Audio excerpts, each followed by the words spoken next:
Les mots me frappèrent comme du verre brisé sur ma peau tandis que je me tenais là, dans le hall de l'hôtel, vêtu de mon costume bleu marine taillé sur mesure.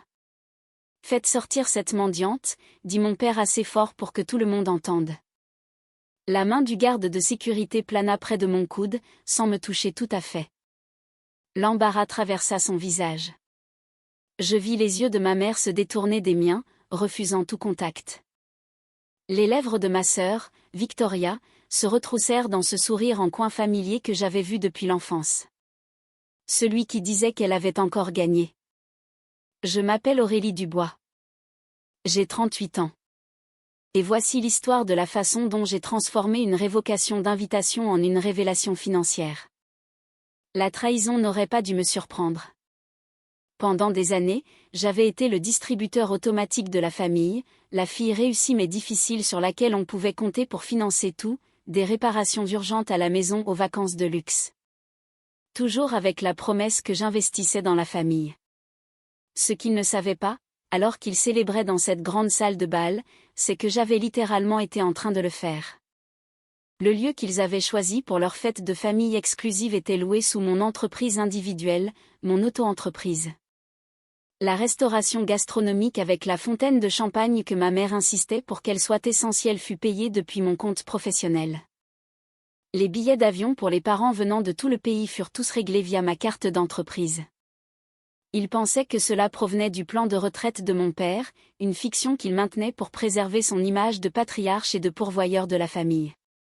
La vérité, c'est qu'ils n'avaient rien reçu au-delà d'une montre en or et d'une modeste pension qui couvrait à peine leurs dépenses mensuelles. Je n'ai pas crié ni fait de scène en partant. J'ai simplement redressé le dos, maintenu le contact visuel avec le garde pour lui signifier que je partirais avec dignité, et j'ai marché d'un pas ferme jusqu'à ma voiture dans le parking souterrain. J'ai traversé les couloirs en marbre de l'hôtel et descendu la rampe en béton jusqu'au niveau B, où ma voiture m'attendait, mon esprit esquissant déjà mes prochaines étapes. Ce n'est qu'après avoir fermé la porte que j'ai permis à mes mains de trembler légèrement en ouvrant mon application bancaire. 7 200 €. Restauration du banquet annulée. 12 000 €. Vol pour la lune de miel de Victoria aux Maldives révoqué. 4 800 €. Week-end spa de maman avec son club de lecture terminé. 52 000 €. Paiement mensuel du condo en bord de mer. FOZN. Au moment où j'arrivais dans mon allée 20 minutes plus tard, mon téléphone vibrait sans arrêt.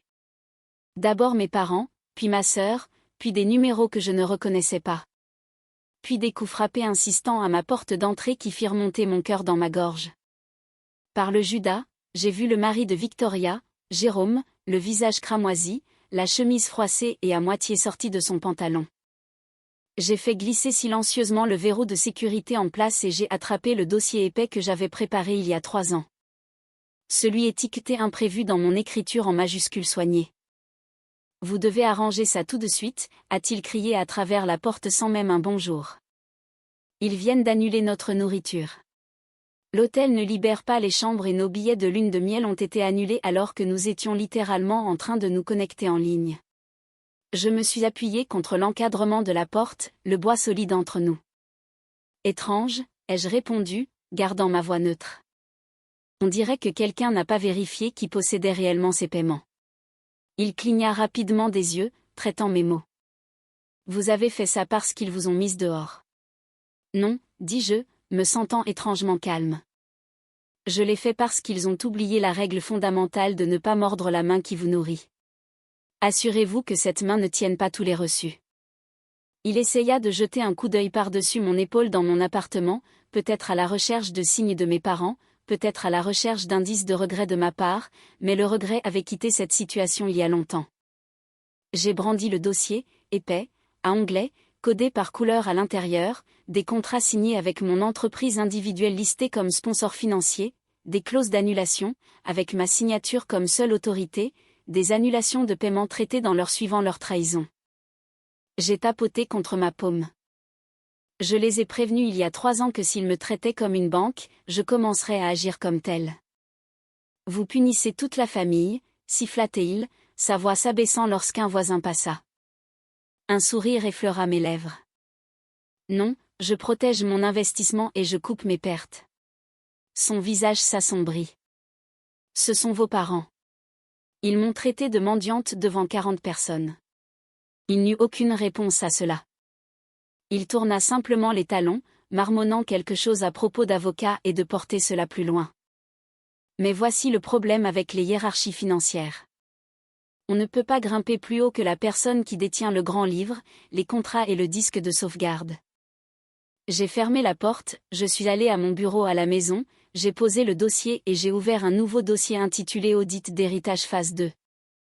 Au matin, ma boîte de réception contenait 32 nouveaux messages, certains demandant poliment, d'autres menaçant ouvertement, tous teintés de panique. Ma mère avait écrit « Nous ne voulions pas dire ce que nous avons dit ». Les émotions étaient fortes. Pouvons-nous parler ?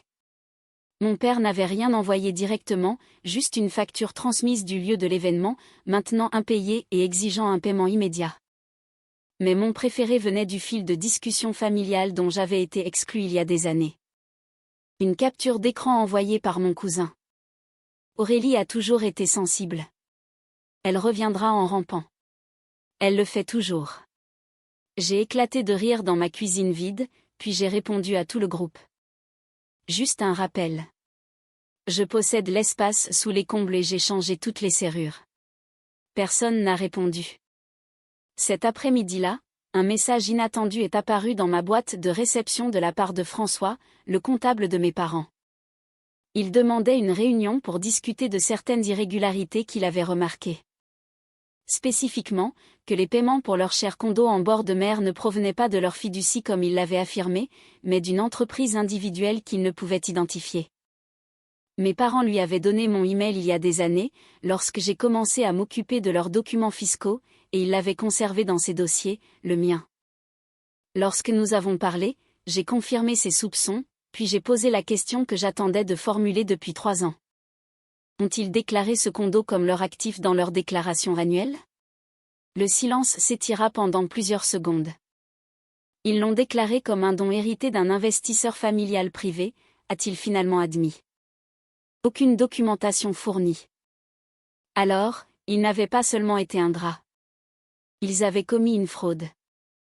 Ils avaient utilisé ma générosité pour augmenter la valeur d'une propriété que je possédais techniquement toujours sous le nom de mon entreprise. François a demandé si j'accepterais de signer une déclaration pour les dossiers fiscaux. Absolument, ai-je répondu après avoir appelé mon avocate pour discuter de la rapidité avec laquelle nous pouvons leur signifier des assignations qui rendront ce condo et chaque centime impayé légalement intouchable. Moins de 48 heures plus tard, mon avocate, Tiffany, l'a confirmé quand j'ai appelé. Parfait, car il ne s'agit plus de la famille. Il s'agit de fraude. Le lendemain, j'ai conduit jusqu'au bureau de Tiffany en centre-ville, où l'ameublement élégant correspondait à son approche sans fioriture. Avant midi, les documents étaient rédigés.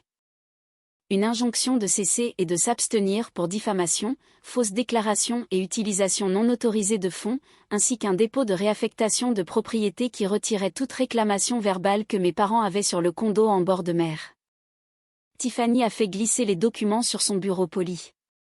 Ils essaieront de ne pas prendre votre bluff au sérieux. J'ai souri. Ils l'ont déjà fait. Ce banquet était le bluff. Le huissier de justice a confirmé la signification 1 heure plus tard. Comme ça, la fête de famille s'est transformée en un règlement de compte financier. Cette nuit-là, un message vocal de ma mère. En larmes, divagant, accusateur. Pourquoi détruis-tu tout, pourquoi ? Un malentendu. Tu fais toujours ça. Toujours si dramatique. Dramatique, le mot utilisé pour faire taire les filles pendant qu'elles paient l'addition. Si tu vas jusqu'au bout, les gens vont en parler. L'église, le quartier, la réputation de ton père. C'était toujours une question d'apparence, l'illusion de l'unité, la performance de l'amour plutôt que sa réalité. J'ai laissé le message vocal sans réponse car quelque chose de plus important est arrivé le lendemain matin. Confirmation de mon comptable. Objet, transfert de compte confirmé. Titre de propriété du condo en bord de mer finalisé. C'était fait, légalement, irrévocablement. Ce condo, Leur cadeau de retraite le plus prisé, le joyau de leur statut social, était désormais séparé de façon permanente de leur portefeuille financier, et les impôts qu'ils avaient évités étaient déclarés avec intérêt. Tiffany m'a envoyé un email peu de temps après. Vous avez fermé toutes les portes. Voulez-vous aller un peu plus loin? Ma réponse fut immédiate. Oui, audit complet. Commencez par la fiducie familiale. Je veux savoir où chaque euro est allé depuis 2017. Parce qu'ils ne m'avaient pas seulement traité de mendiante. Ils avaient bâti tout leur style de vie sur mon dos. Il était maintenant temps de leur facturer les chaises qu'ils ne m'avaient jamais offertes. L'audit de la fiducie a révélé des couches que je n'avais pas imaginé exister. 18 700 € retirés la semaine où j'ai obtenu mon diplôme universitaire. Étiqueté réparation d'urgence, mais en réalité une rénovation de cuisine pour Victoria. 9 000 € marqués comme dépenses d'éducation qui ont financé des billets de concert en première rangée et un week-end spa pour ma mère. 34 000 € détournés pour la restauration de la Mustang vintage de mon père, une voiture qu'il avait autrefois décrite comme ma récompense pour avoir élevé des enfants si responsables. Ils avaient siphonné ce compte, puis eu l'audace de m'appeler la mendiante. Est-ce criminel, ai-je demandé à Tiffany. Cela peut l'être, répondit-elle prudemment. Si vous le voulez, mais je ne voulais pas de peine de prison. Je voulais une responsabilité. Nous avons déposé une motion. Demande de dédommagement financier plus documentation d'abus de fiducie. Ils avaient 30 jours pour répondre ou régler à l'amiable. C'est là que le masque s'est enfin fissuré. Un SMS de ma mère. J'ai peur, Aurélie. S'il te plaît, ne ruine pas la famille pour de l'argent. Nous allons arranger les choses. J'ai fixé le message pendant un long moment. Aucune excuse, aucune reconnaissance de faute, juste de la peur. Le seul langage qu'il comprenait vraiment. J'ai répondu avec une seule phrase. Ruine? Vous confondez ruine et révélation. Le lendemain, Victoria a publié sur Instagram un coucher de soleil filtré avec une longue légende. Certaines personnes ne se manifestent que lorsqu'il y a de l'argent en jeu, content de savoir qui est ma vraie famille. Je n'ai pas commenté. Je n'en avais pas besoin. Ils pouvaient dire ce qu'ils voulaient en ligne, mais au tribunal, chaque mot nécessitait une preuve. Chaque signature pouvait être retracée. Chaque euro devait être justifié. Soudain, la fille qu'ils rejetaient comme dramatique était devenue l'autorité à laquelle ils devaient répondre. L'avocat de mon père a pris contact au 22e jour. Son ton était bref, son langage désespéré sous le jargon juridique. Il a proposé un règlement à l'amiable, 50 000 € de dédommagement, aucune reconnaissance de faute et un accord mutuel de non-divulgation. Tiffany a ri en lisant cela. Ils essaient de colmater les fissures avant que les voisins ne regardent à l'intérieur. Mais je ne voulais pas d'argent. Pas vraiment. Je voulais un enregistrement. La preuve que je n'étais pas seulement le mouton noir, mais le bouc émissaire, le bienfaiteur silencieux, la bouée de sauvetage non rémunérée. Nous avons refusé. Au 25e jour, mon père a rompu son silence. Il est apparu à mon bureau, l'entreprise qu'ils avaient autrefois rejetée comme mon petit side gig, mais qui employait maintenant 27 personnes dans 2 États. Il se tenait dans l'embrasure de la porte, chapeau littéralement à la main, la fierté s'accrochant à peine à ses épaules.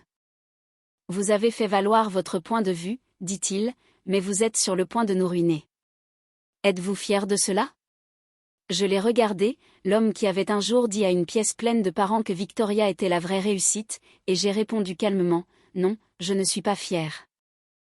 Je suis fatigué. Fatigué de financer votre vie tout en étant effacé de votre héritage. Il a essayé de parler. J'ai levé la main. Vous m'avez traité de mendiante. Alors, j'ai cessé de donner. Et soudainement, tout le monde s'est souvenu de ce que je valais.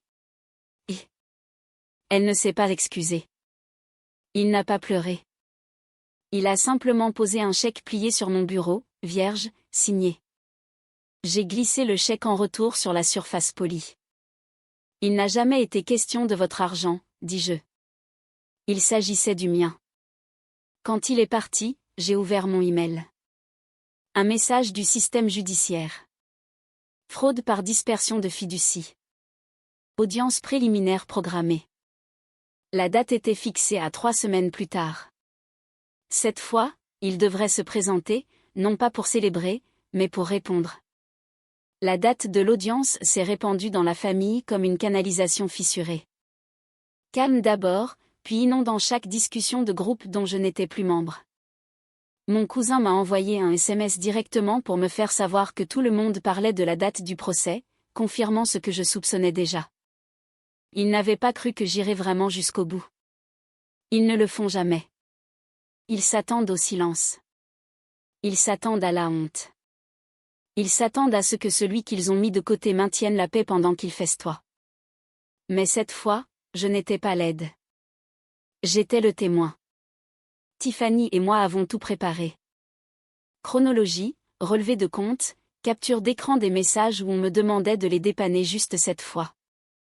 Tout l'invisible que j'avais fait est devenu visible. La nuit précédant l'audience, Victoria m'a envoyé un SMS pour la première fois depuis le banquet. Si tu vas jusqu'au bout, je jure que je ne te pardonnerai jamais. Pas d'excuses, pas de dénégation, juste un avertissement, comme si ma paix nécessitait sa permission. Je n'ai pas répondu car certaines personnes ne veulent pas de réconciliation. Elles veulent le rétablissement de la version de vous qui est restée silencieuse. Quand la date du tribunal est finalement arrivée, je suis entrée dans la salle d'audience stérile avec un calme surprenant. Mes parents étaient assis en face avec des dos raides et un avocat qui ne cessait de regarder sa montre.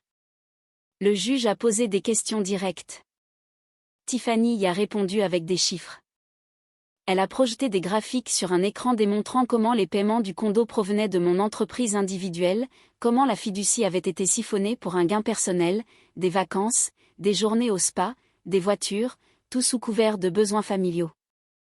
L'avocat de mes parents a objecté, invoquant des arrangements informels, insistant sur le fait que ce n'était qu'un malentendu amplifié. Le juge n'a pas été ému. Elle s'est tournée vers moi. Quel résultat recherchez-vous, mademoiselle Dubois? Je me suis levée, la voix calme. La vérité sur papier, c'est tout. Que le dossier corresponde à la réalité. Elle a hoché la tête. Accordé, et avec cela, mon nom n'était plus seulement une note de bas de page dans leurs finances. C'était le titre. Et pour une fois, la salle est devenue silencieuse sans que personne n'ait besoin de m'escorter dehors. Ils ne m'ont pas parlé après l'audience. Pas d'appel, pas de lettre, pas de « nous ne le pensions pas ». Juste le silence. Le genre qui vient quand une performance se termine et que les lumières s'éteignent. Le jugement n'était pas pénal, pas de menottes ni de gros titres, mais il était exécutoire. Le tribunal a ordonné la restitution des fonds mal utilisés sur la fiducie où ils appartenaient. Le titre de propriété du condo a été transféré définitivement à mon nom. Mes parents ont été privés de tout accès financier futur aux actifs qu'ils n'avaient pas gagnés. Tiffany a qualifié cela d'élégante justice. J'ai appelé cela l'équilibre. Des semaines passèrent. Mon téléphone est resté silencieux, glorieusement. Pas de demande, pas d'urgence, pas de culpabilisation du genre, juste un petit coup de main ce mois-ci. Puis une enveloppe est arrivée. Pas de timbre, pas d'adresse de retour. Simplement glissée sous ma porte.